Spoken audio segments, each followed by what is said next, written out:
Attendez, les Barcelonais, calmez-vous. Pas de clim concernant Cancelo au Barça, ça y est, c'est officiel. Et voici également ses déclarations après son retour. Je suis très heureux. C'est le seul club à ce jour qui me donne la chair de poule quand je signe pour lui. Je suis très heureux et impatient de jouer pour le Barça. J'ai parlé avec Flick mais pas du poste où il me voit jouer le plus souvent. Je suis un joueur polyvalent, je me sens à l'aise aussi bien à droite qu'à gauche. Donc Baldé, un petit conseil, attention à toi. Parce que maintenant là, t'as un concurrent de taille, on parle plus de Gérard Martin avec tout le respect que j'ai pour lui. Donc forcément là, tu vas devoir te bouger. Je dois progresser défensivement. Les critiques font partie du football, surtout dans un club comme celui-ci. Je veux progresser, je veux qu'il m'aide à progresser et j'essayerai de les aider aussi. Je pourrais jouer ici tout le temps. Ce sera au manager de décider quand je jouerai. Jules, Baldé, Eric Garcia, ils se débrouillent très bien. C'est un défi pour moi. L'arrivée de Cancelo, comme je l'ai déjà répété, elle va nous offrir tellement d'options. Tu pourras mettre Cancelo à droite ou bien à gauche. Peut-être que Koundé va repasser dans l'axe. Bref, on sait pas. Et croyez-moi, il y aura du choix. Je parlais avec Lamine aussi. Il a connu un développement incroyable. Aujourd'hui, s'il n'est pas le meilleur, il fait certainement partie des 3 meilleurs joueurs du monde. Il porte un maillot très lourd avec un numéro très symbolique. La connexion Cancelo-Lamine Yamal saison 2. La vérité, je crois qu'on n'est pas prêt. Le poulet que ça va être, les gars, carrément, je suis pressé. Il est difficile de dire quel serait mon rêve. J'ai un contrat avec Al Hilal. Ce que je veux, c'est bien jouer et voir ce qui se passera à la fin de la saison. Croyez-moi, dans sa tête, il est pas venu pour faire un prêt et repartir en Arabie Saoudite. Jouer au Camp Nou est un rêve. C'est l'une des premières choses que j'ai dit à ma copine quand on m'a annoncé que je pouvais revenir. Quand j'étais petit, je rêvais de courir sur l'aile du Camp Nou comme Dani Alves. Ce que je peux promettre, c'est l'engagement, le travail acharné et le fait de tout donner pour ce club. C'est comme ça qu'on gagne des titres. J'étais un peu triste de ne pas avoir remporté de trophée avec le Barça lors de mon dernier passage ici et j'espère que cette année sera la bonne. Bref, en tout cas, n'hésitez pas à me donner vos avis dans les commentaires, histoire de savoir ce que vous en pensez, et moi je lirai tout ça. Cancelo, j'espère que tu parles pas pour rien parce que je vais pas te lâcher. Déjà que de base, je te veux pas et en plus de ça, tu permets de faire des promesses. Ce que je peux promettre, c'est l'engagement, le travail acharné et le fait de tout donner pour ce club. Pas rentrer dans la tête d'un sourd. Ici, il est conscient, donc ça c'est plutôt pas mal, qu'il doit améliorer son aspect défensif. Il le dit ici, je dois améliorer mon jeu défensif. Les critiques font partie du football, surtout dans un club comme celui-ci. Je veux progresser, aider à progresser et j'essaierai aussi d'aider les autres. Donc ça déjà, c'est un bon point parce qu'il est quand même conscient et moi j'ai cru qu'il était pas conscient et qu'il pue la merde défensivement. Ce gros croque-mort les gars, parce que défensivement quand il se faisait bouffer par Dembélé, bon après Dembélé c'est l'un des meilleurs dribbleurs du monde, mais moi j'aimerais bien qu'il pocket des gens parce que le but à latéral avant tout c'est de défendre, c'est pas d'être un contre-attaquant comme Cancelo. Non, on va voir s'il est venu avec la même mentalité qu'il y a 2 ans parce que les gars, il y a 2 ans c'était très très hard. Le seul match référence qu'il avait c'était contre Naples. Nous on contre le Real Madrid et contre le Paris Saint-Germain les gars, qu'est-ce que c'était dur. C'était très très dur les gars. Les gars, il s'était fait mélanger par Dembélé, il s'était fait manger, gros tacle assassin sur Mbappé, heureusement qu'il était hors jeu. En plus de ça, il se faisait avoir dans son dos. Non les gars, c'était une boucherie les gars ce match là. Même si demain s'il rate son match contre je ne sais pas qui les gars, et même s'il fait un gros match les gars contre je ne sais pas qui, moi je vais pas le juger là maintenant, je vais le juger à la fin de ces 6 mois. Ça y est, enfin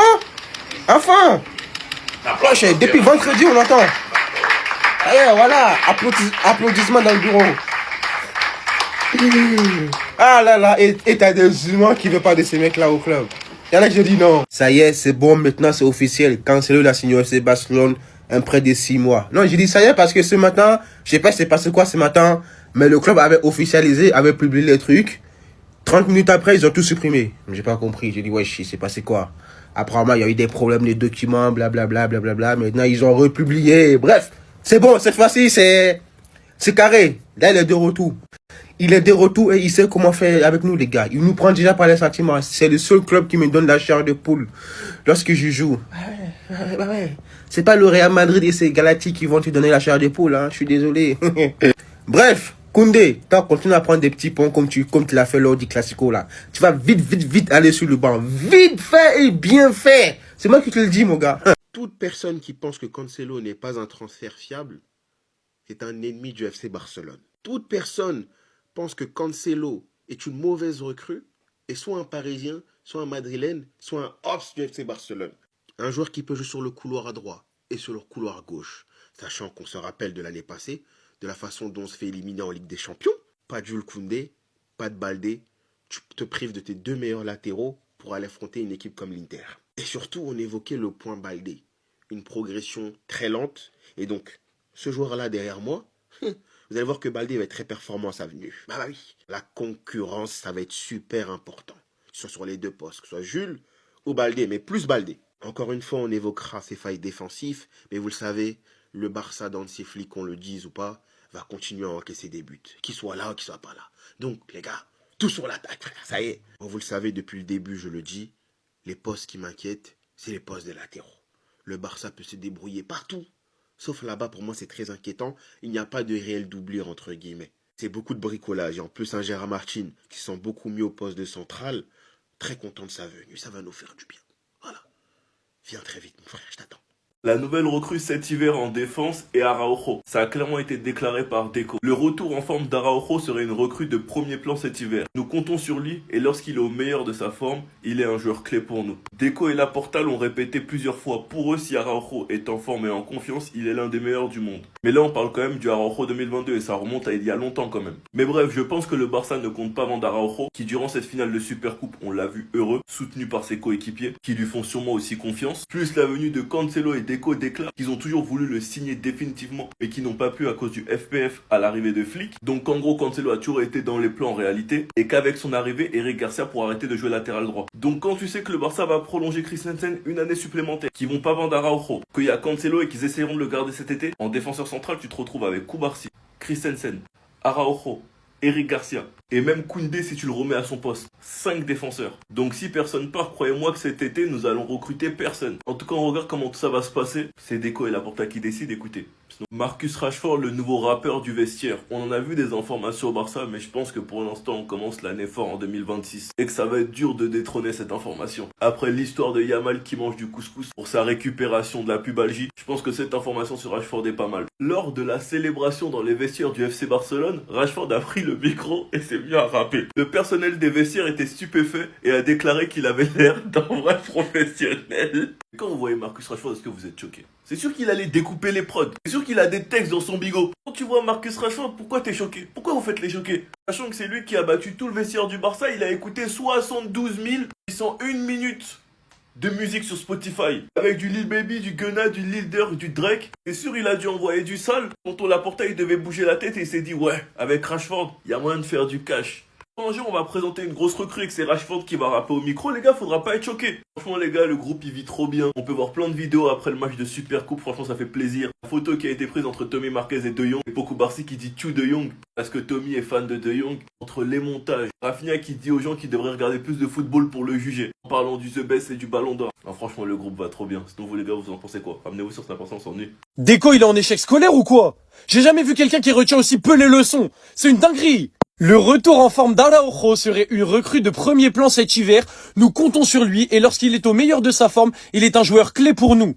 La gueule de la clé. Même Passepartout, il a même pas envie de l'avoir cette clé. En fait, je comprends pas qu'est-ce qu'il doit faire de plus comme dinguerie pour qu'ils ouvrent les yeux sur le fait que ce mec-là est nu au club. Depuis qu'il est plus là, qu'il joue plus, on gagne tout. On gagne tout. Faut arrêter d'être gentil avec tout le monde. On n'est pas dans un dessin animé, on est au FC Barcelone. Si tu veux gagner des trophées, faut arrêter d'être un gentil boy. Il nous a flingué contre le PSG, il nous a flingué contre l'Inter, il nous a flingué contre Chelsea. Donc à partir de maintenant, il n'y a pas de première recrue cet hiver, tu te barres. Tu te barres. Ça aurait pu être une très belle journée pour les Barcelonais sur cette déclaration. Cancelo il est arrivé, Klopp il a refusé le Real. Mais non, il faut qu'on soit des gentils. Qu'on dise que Araujo on va encore compter sur lui, mais jusqu'à quand on va compter sur lui? Faut qu'il nous plombe combien de campagnes de Ligue des Champions? Je vous dis la vérité, j'en peux plus des déclarations comme ça. Nous comptons sur lui et lorsqu'il est au meilleur de sa forme, il est un joueur clé, mais il est quand au meilleur de sa forme? Il est au meilleur de sa forme quand on joue le 18e, le 16e, le 13e de Liga. Après, dans les grands matchs, ça commence à être n'importe quoi. Déjà, c'est un joueur qui est bête. C'est un joueur qui n'est pas intelligent. Donc, il peut être au top de sa forme. C'est un arbitre siffle les fautes de main. Il est pas intelligent, donc il fait 1000 fautes de main par match pour commencer. On a été très gentil avec lui après le PSG parce qu'il nous a plombé la qualif en demi-finale de Ligue des Champions. On lui a refait confiance parce que vas-y, c'est une erreur. Il nous plombe la qualif en finale de Ligue des Champions contre l'Inter. À partir de là, Araujo et moi, c'était fini. Mais il y en a, vous vous êtes dit, ouais, mais non, il faut lui laisser une chance. Regardez les bons matchs qu'il fait contre les 17e de Liga, là. Il a joué contre Chelsea et on a vu, il a encore fait une dinguerie, il a pris un carton rouge. Donc à partir de là, en fait, qu'est-ce qu'il doit faire de plus pour qu'on lui dise, casse-toi? Deco, c'est une dinguerie de jamais retenir les leçons comme ça. J'en ai trop marre. Moi, je vous dis une chose, on peut pas avancer en étant gentil avec tout le monde. Le Real Madrid, l'époque où ils prennent 3 Ligues des Champions d'affilée, Zidane, il met James Rodriguez qui a été acheté chez plus, genre 80 millions d'euros, il le met sur le banc, beaucoup de matchs. Au final, personne n'a rien dit. Parce que c'était le choix de Zinedine Zidane. Et qu'est-ce qui s'est passé? 3 Ligues des Champions d'affilée. Donc au bout d'un moment, il faut faire des choix. Sinon, on n'arrive même pas à se détacher d'Araujo. Au bout d'un moment, qu'est-ce que vous voulez faire? S'il vous plaît, regardez la passe. C'est n'importe quoi, les gars. C'est n'importe quoi. Sous un autre angle, ça donne ça. Regardez les faits, les gars.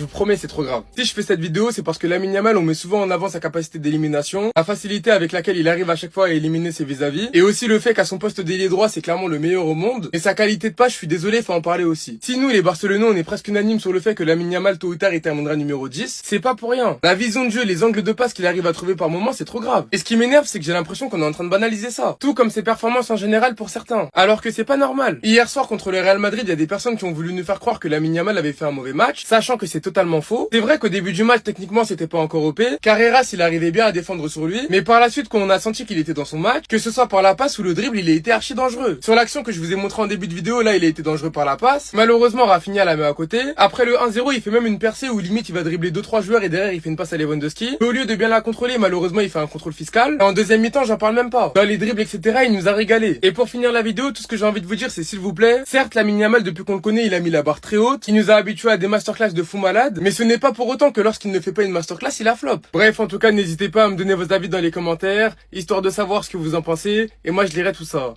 C'est désormais officiel, Joao Cancelo est officiellement un joueur du Barça. Annonce faite sur les réseaux du FC Barcelone. Ils l'ont dit, il y a des places que tu ne peux jamais oublier. Cancelo l'a jamais oublié, il est de retour.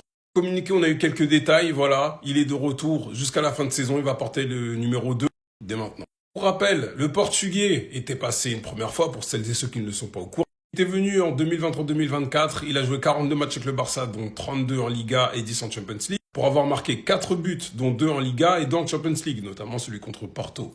Et donné 5 passes décisives, du coup, dont 4 en Liga, une de l'extérieur à Vitor Roque. Il va nous faire beaucoup de bien que ce soit à la passe, en étant polyvalent. Je veux bien que ce ne soit pas le défenseur parfait, mais on a besoin de renforts. Et vous n'allez pas me faire croire que Joao Cancelo au Barça, c'est pas un renfort.